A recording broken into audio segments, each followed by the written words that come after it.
Bienvenue à tous. Elle inonde la toile et crée des préjudices sans précédent aux populations, aux institutions et aux États. La désinformation aujourd'hui amplifiée par l'intelligence artificielle ne connaît pas de limite. Les réseaux sociaux en sont les principaux vecteurs. Les faits sans le faux. Comment lutter contre la désinformation? Nous poserons la question sur ce plateau à notre invité. Je reçois pour vous Dr Bogrin Doumong. Vous êtes ingénieur et expert en intelligence économique, fondateur du cabinet Stratco. Merci d'avoir répondu à notre invitation, Monsieur Doumong. Bonjour, Monsieur Gaëtan, je vous remercie. C'est un plaisir de revenir sur votre plateau. Monsieur Doumong, quand on parle aujourd'hui de désinformation, de quoi parle-t-on concrètement? La désinformation, c'est un mot qu'on entend de plus en plus. Il monte en puissance au cœur de nos communautés parce qu'il traduit un phénomène qui a cours. C'est un phénomène de manipulation de l'information.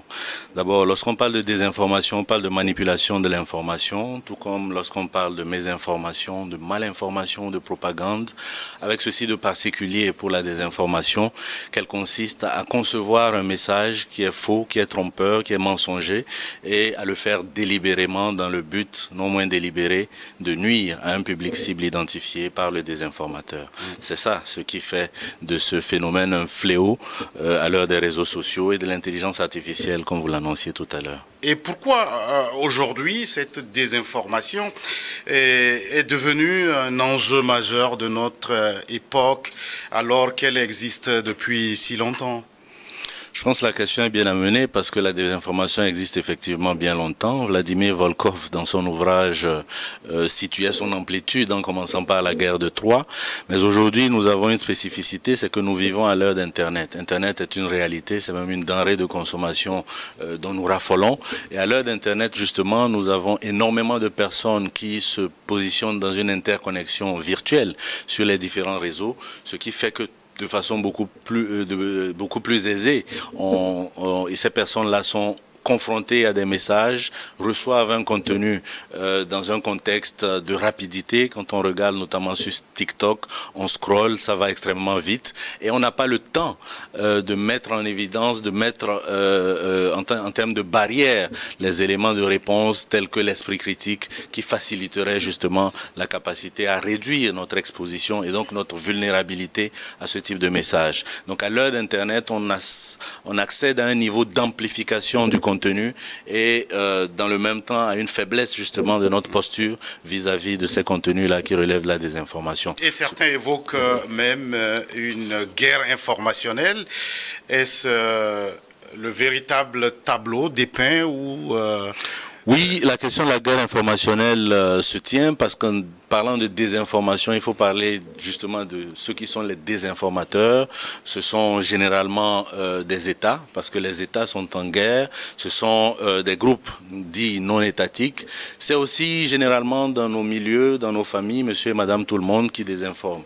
Mais la vraie question ici, lorsqu'il est question de guerre informationnelle, relève d'enjeux généralement beaucoup plus poussés, qui m'amène à penser à Mao Tse-tung qui disait que la politique est une guerre sans effusion de sang, alors que la guerre est une politique sanglante.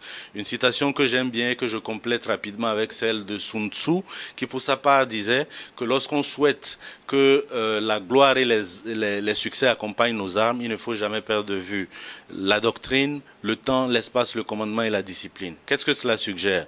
C'est qu'aujourd'hui, l'infoguerre que vous évoquez aujourd'hui mobilise les attributs justement de la désinformation, mais également de la stratégie. Nous sommes dans des moments où la guerre est du prix et où la désinformation en est la version la plus féconde. Et la doctrine, justement, c'est la posture et la narration idéologique. Le temps, c'est le tempo médiatique. L'espace, c'est le numérique globalisé. Le commandement, c'est les opérateurs d'influence et la discipline, c'est la cohérence des campagnes. Tout cela, ça nous amène à quoi? Ça nous amène à des circonstances où finalement, des perceptions s'opposent dans ce qui est toujours un dialogue des sourds. Et la perception, comme vous le savez, n'est jamais le constat d'une réalité objective, mais la négociation d'une présence au monde, ce qui contribue d'une certaine façon à abattre la lucidité collective et à créer justement un terreau fertile pour la promotion du message de la désinformation. Et dans un contexte de désinformation, à qui profite le crime? Le crime profite aux désinformateurs, justement, parce que le terreau fertile, à partir du moment où il est établi, permet justement d'introduire des messages, de créer de la confusion, d'influencer, on va dire, les processus démocratiques et de concevoir, de construire, on va dire, des enjeux qui, d'une manière ou d'une autre, nuisent toujours, parce que la désinformation a une intention toujours délibérée de porter nuisance à une cible qui a été identifiée. Cette cible, c'est peut-être des populations, parce qu'il en va d'enjeux comme la santé, tout comme la politique, et j'en passe des meilleurs, qui sont, on va dire, des secteurs ou des lieux, justement, de l'expression de cette désinformation. Mais qui dit politique, dit derrière population civile, qui dit sécurité, dit également population civile. C'est-à-dire qu'en dernier ressort, il y a toujours des hommes et des femmes qui subissent et qui en pâtissent, malheureusement parfois également qui meurent. Et ça m'amène à vous poser cette question. Quelles sont, selon vous, les conséquences les plus préoccupantes de cette désinformation? La désinformation aujourd'hui met à mal la sécurité et la protection collective. Elle met à mal la capacité de nos États à construire la paix. Elle pourfend justement les équilibres sociétaux et notamment la cohésion sociale. Je vous donne un exemple simple. Nous avons vu les covido-sceptiques qui nous ont dit, et Dieu sait à quel point ils ont été insistants là-dessus, que le Covid n'était qu'un simple palu. Ceux qui ont écouté ce message-là, parce qu'ils n'étaient pas suffisamment armés pour exercer la critique, se sont laissés aller et beaucoup en sont morts. Nous avons vu, par exemple, sous d'autres cieux et dans un autre contexte, notamment ce qu'on a appelé les Macron Leaks, qui étaient justement des opérations de désinformation basées sur notamment le hack de la boîte mail du candidat Emmanuel Macron à l'époque. Un an plus tôt, on avait vu aussi ces phénomènes-là se mouvoir aux États-Unis. Donc la tendance est massive et il n'y a que la nécessité d'un enjeu, un enjeu qui pour le désinformateur représente un intérêt particulier pour que son œuvre de nuisance opère. Et quand on évoque la désinformation, on pense souvent à l'Europe, vous parlez des États-Unis. Alors, quelle est la réalité sur le continent? Est-ce qu'on vit le phénomène avec la même ampleur? Oui, on vit le phénomène avec la même ampleur et on serait même étonné de voir à quel point cette ampleur-là est robuste. L'idée est laquelle? Nous sommes sur un continent qui a 1,5 milliard d'habitants, un peu plus. 1,5 milliard d'habitants, 70% de la population a moins de 30 ans, donc population extrêmement jeune, extrêmement connectée et malheureusement insuffisamment préparée à détecter les manipulations de l'information. Rendez-vous compte que sur ce continent-là que nous sommes en train de décrire, sur l'année 2024 seulement, le Centre d'études stratégiques de l'Afrique a identifié 189 manœuvres et campagnes de désinformation. Sur 189, dans la seule Afrique de l'Ouest, nous en avions 72. Et tout cela représente une évolution d'à peu près 300% par rapport à 2022. Donc en 2 ans, vous voyez que l'évolution a été assez costaude. Et tout cela nous montre, in fine, que dans ce continent-là où par ailleurs, nous avons vu plus de 300 millions de nouveaux arrivants dans la communauté d'Internet, des internautes relativement actifs, on mesure à quel point la chose est pernicieuse. Et autour des enjeux électoraux que l'on évoquait tout à l'heure, des enjeux sanitaires, etc., la désinformation se mobilise et n'est pas seulement le fait justement de contenus nationaux, de contenus africains.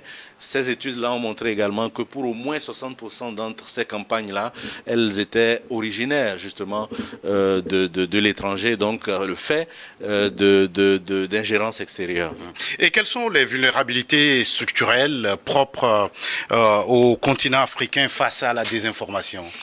Nous sommes sur un continent où malheureusement nos institutions sont assez fragiles, elles n'intègrent pas suffisamment la notion de crise au sens de leurs processus managériaux. Nous sommes encore sur ce continent où malheureusement les processus ou les systèmes éducatifs n'ont pas encore pris la mesure de la gravité de pareilles situations. Et dans ce contexte-là, on ne peut que justement s'offusquer du constat de la montée en puissance justement de ces enjeux de désinformation-là, qui surfent sur des réalités de ce type-là, qui surfent sur le fait que les médias aujourd'hui ne jouissent plus de la confiance d'antan parce que leur contenu est noyé dans l'ensemble des masses d'informations, des masses de contenus qui sont gérés sur Internet. Et tout cela crée un écosystème qui favorise justement la désinformation. Mais le plus grave, c'est que nos États sont malheureusement souvent démunis dans leur capacité de riposte vis-à-vis justement de ces actions de désinformation. Alors, lorsque vous décrivez le continent africain comme un continent où la population est très jeune, et ça c'est une réalité, le phénomène de désinformation, alors, vient-elle de l'extérieur ou cette désinformation est produite en interne? Une partie de la désinformation est produite en interne, à l'échelle nationale, généralement autour d'enjeux qui intéressent sur le moment. Je prends par exemple l'exemple du Soudan du Sud, où les deux camps qui s'opposent s'en donnent à cœur joie, désinforment à souhait, chacun essayant de produire un narratif qui le positionne bien aux yeux de son public. Derrière, on l'a vu aussi autour d'élections récemment, pour les plus récentes au Nigeria ou au Kenya, la question de la désinformation est arrivée pour manipuler l'opinion, pour créer de la confusion et parfois pour opposer de façon dangereuse des protagonistes autour de ces enjeux-là. Et c'est là où on peut mesurer à quel point cela peut être grave pour nos sociétés, pour les processus démocratiques tels qu'ils se déploient. Vous avez parlé des processus électoraux qui sont souvent la cible de la désinformation. Le seul secteur victime de la désinformation? Non, j'ai évoqué aussi la politique. Regardons par exemple le cas du Niger. Il a été documenté par exemple que autour du putsch qui a eu lieu, du dernier en date, avant, pendant et après, des messages de désinformation, des campagnes extrêmement véloces étaient portées par Wagner. Et documenté par ailleurs que jusqu'à un mois après le putsch, le dernier en date encore une fois, on notait une augmentation d'environ 645% des messages autour de ces campagnes-là qui étaient associées à Wagner. De même, il est aussi notamment souvent cité la Team Jorge, ce groupe italien, israélien, qui, d'après les statistiques, aurait mené des campagnes ayant influencé une vingtaine d'élections en Afrique en l'espace de 10 ans, c'est-à-dire depuis 2015. Tout cela montre effectivement que l'enjeu politique est un des enjeux majeurs de la désinformation. Sur les aspects de santé, on l'a vu au Nigeria par exemple que pendant Ebola, de nombreuses personnes faisant acte de désinformation ont fait passer les messages que de boire ou de se laver soit avec l'eau de Javel, soit avec de l'eau salée, contribuait à se protéger, ce qui a malheureusement eu pour effet de tuer de nombreuses personnes. Nous avons aussi des enjeux de sécurité. Vous prenez par exemple la Somalie avec l'État islamique, avec El-Shabaab, qui se sont lancés vent debout sur des actions de recrutement en langue locale, notamment par des canaux comme Telegram, qui se sont aussi ingérés dans des problématiques électorales, notamment au Kenya, en incitant au boycott des élections ou alors à l'excommunication de musulmans qui allaient voter. Tout cela, c'est effectivement on peut aussi citer d'autres secteurs, encore comme la religion, où au-delà de ce fait que je viens d'évoquer, on a vu dans des zones comme le Nigeria notamment, mais également l'Éthiopie autour du conflit au Tigré, de nombreuses personnes exploiter des vidéos, des images venant d'ailleurs pour le donner à croire que ce soit des prêches musulmans parfois accusés des chrétiens, ou alors que certaines vidéos relevaient d'attaques de chrétiens contre des musulmans, le but étant de susciter... Tout cela pour expliquer que la désinformation ratisse large, si oui. On peut se permettre de le dire comme ça. Aujourd'hui, nous sommes à l'ère de l'intelligence artificielle. Comment l'IA modifie-t-elle ce paysage de la désinformation? L'IA a ceci de pernicieux, et moi j'ai un avis très pointu là-dessus, c'est que, vous savez, hier, produire du contenu relevait du fait de l'intelligence, de la promotion de quelques ressources de l'esprit. Aujourd'hui, en un temps record, on a des messages, on a des contenus extrêmement puissants, extrêmement percutants qui sont créés et qui en plus réussissent un passage à l'échelle, ce qui permet justement de faciliter l'œuvre de désinformation. Mais heureusement, l'IA ne sert pas qu'à ça, elle sert aussi dans l'œuvre de contre-désinformation en aidant notamment à identifier des réseaux de bots, à identifier justement des campagnes, à les cartographier, à les caractériser en vue de mieux armer la riposte. Alors aujourd'hui, comment les populations peuvent se prémunir face à ce phénomène amplifié par l'intelligence artificielle dont vous parlez? Il faut exercer le doute. Il faut exercer le doute, massivement le doute. Parce que à partir du doute, on entre dans l'esprit critique et on exerce une réserve par rapport au type de message que l'on reçoit. Quelqu'un aurait pu me dire, lorsque je me dirigeais en partant d'ici ce matin, qu'un accident intervenu empêchait de passer par Tochi, etc., etc. En y croyant, j'aurais pu prendre un autre chemin sans avoir vérifié. Peut-être serais-je arrivé en retard, peut-être que cette émission n'aurait pas eu lieu, etc. Il n'y a que de simples éléments comme ceux-ci-là pour parfois produire justement, le doute, induire en erreur, etc. D'où la nécessité de doper nos capacités à la réserve, de faire attention lorsqu'on reçoit un message, dont on n'a pas la certitude qu'il soit vrai, de prendre sur nous, de le vérifier en le recoupant avec d'autres sources avant de le partager. C'est cette action-là qui permet justement de réduire l'intensité et la circulation, le débit des messages qui circulent, et la nécessité pour chacun d'entre nous, exerçant le doute de devenir des acteurs de la contre-désinformation, est plus que jamais nécessaire pour nous permettre justement de construire une résilience collective. À l'ère de l'intelligence artificielle, la désinformation prend les dimensions des deepfakes, qui sont très difficiles à analyser comme information fausse. Effectivement. Vous pensez que par le simple doute, on peut véritablement le doute s'en préserver? Le doute est le premier schéma. Le doute est le premier schéma, mais ensuite, douter, c'est aussi se mobiliser des outils qui existent aujourd'hui, dont une grande partie sont gratuits, pour pouvoir vérifier un certain nombre de contenus, histoire justement de déterminer si ces contenus-là sont faux ou pas. Mais à partir du moment où surtout on doute, on a déjà de la réserve.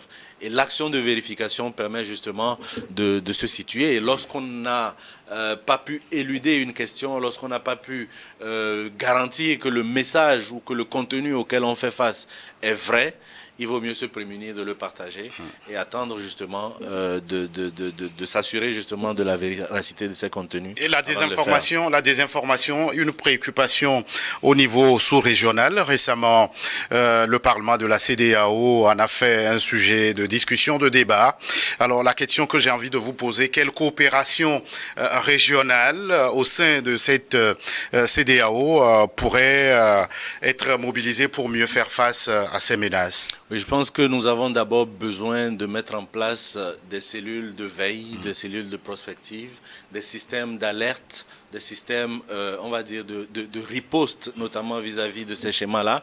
Et ensuite, arriver justement à positionner des schémas normatifs, parce que résoudre la problématique consiste également à légiférer, à promouvoir le pluralisme médiatique, à créer justement des réseaux de médias ou d'acteurs des médias spécialistes de ces questions-là, les mettre en réseau donc pour pouvoir suivre des tendances et protéger justement nos systèmes en place, la démocratie notamment. Mais pour moi, un des aspects les plus importants, c'est également de surfer sur les possibles de l'éducation.